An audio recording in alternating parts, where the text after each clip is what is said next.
Boomers already faced significant retirement challenges before getting clobbered by recent stock market volatility. More than ever, you will need to make every dollar count when it comes to planning for retirement. Once you're in your 50s or 60s, there isn't much margin for error. So writes my guest, CBS News retirement reporter Steve Vernon. Steve, it's a pleasure. Welcome back. Well, thanks, Scott, for having me back. Yeah. So how have you been since we talked last? What have you been up to besides writing every day? Well, I write most days on retirement planning. I give workshops on retirement planning as well, and just having a good time keeping people informed. Well, I guess the rule book has changed in some ways for retirement planning, and you've got people, looking at retirement, planning for it 50s and 60s, and then living until their 90s or even longer than that. Talk about some of the mistakes that people make. And the first one in your article, which is interesting, is going after Social Security benefits a little too early.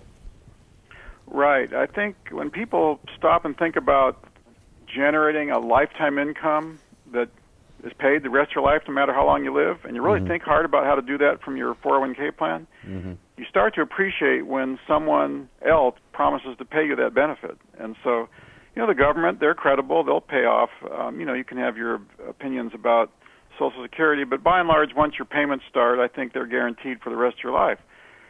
That's a very valuable benefit, and you want to make that as big as possible. And you can do that by delaying starting your benefit. Well, some people, as you've said, because of the market volatility and the problems we had in 07, 08, and 09, their retirement assets have been depleted drastically, and they find themselves, well, now I have to retire, now I can't find a job, now I have to go after Social Security, and that seems to be a catch-22. Well, and I do acknowledge if you're truly desperate for income and you don't have any other source of income, I can see why you'd want to collect Social Security early. But I encourage people, just take any job. You don't have to take a job that pays what you used to make.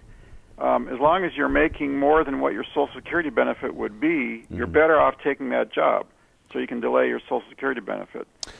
Okay, and talk about problem number 3 here in your article. It's drawing down retirement savings too quickly, and there's always a formula when you're talking about equities and things like that, but you've got some other ideas here. Well, right. There's this rule out there called the 4% rule, and it's become conventional wisdom that if you invest in a balanced portfolio between stocks and bonds and take out 4%, and give yourself raises for inflation every year, that you've got a good chance of never outliving your money. And, that's a good starting point for deciding how much to withdraw. But some people withdraw a lot more than that. And anytime you're withdrawing in the 5, 6, 7% range of your portfolio, you're almost certain to run out of money before you pass away. And so that's a mistake we're seeing, and various surveys are showing that people just start taking the money out. They don't think about how long it should last. They just say, I need to take out X number of dollars this year for my living expenses. And if it's way more than 4% a year, you're really in a good chance of running out of money. One popular solution to that problem is some kind of annuity product. Can you talk about that? Well, yes. I like annuities because they pay you for the rest of your life no matter how long you live. Now, I've got to qualify that and say I like immediate annuities that are bid out competitively.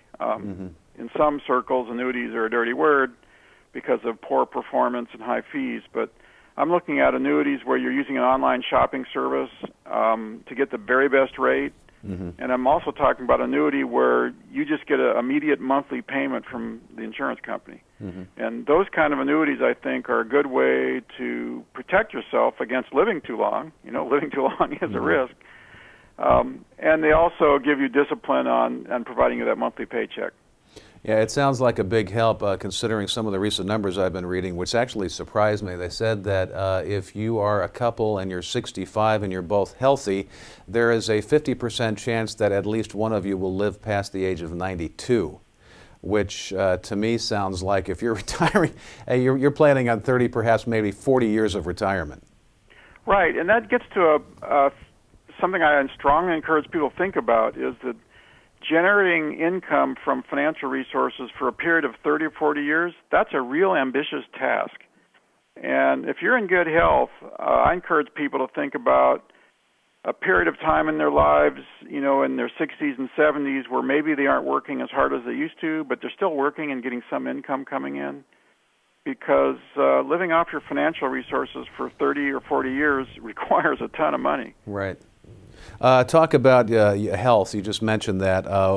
One of your other mistakes in your article here is ignoring the problem of obesity, which seems to be more and more common with everybody in this country.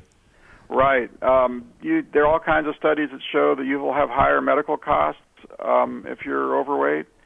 And actually, if you're extremely obese, it may not enable you to work, like we talked about earlier. So I think a good part of everybody's retirement plan should be to get serious about taking care of their health. Exercise more, eat better, and get that weight down. And one of the biggest problems that you cite here is your fifth mistake here is for someone to not do any retirement planning at all. Right. A lot of people do what I call I'm out of here at retirement. Mm-hmm. And they just look at their 401k balance, and it looks like a lot of money, and they're tired of work, so they just say I'm out of here without doing any number crunching. And actually, half of people that retire don't even bother calculating if they have enough money. Mm-hmm. They just guess at it. So that's a big mistake. And if you aren't doing any planning, chances are good you're underestimating how much money you'll need, and it just means you're going to be broke later on down the road. The way I think of it is that it should take many hours to do the kind of planning you need. But if you consider that the average American watches 3 or 4 hours of TV every day, why don't you just get rid of your least favorite TV show and start planning for retirement, and after a couple months, you'll have it all wrapped up. Steve, as always, you give great advice and you write very well. We appreciate your time and expertise. Oh, Scott, thanks for having me. Once again, my guest is CBS News retirement reporter Steve Vernon. You can find him at CBS Money Watch. I'm Scott Drake. You're watching Annuity News Now.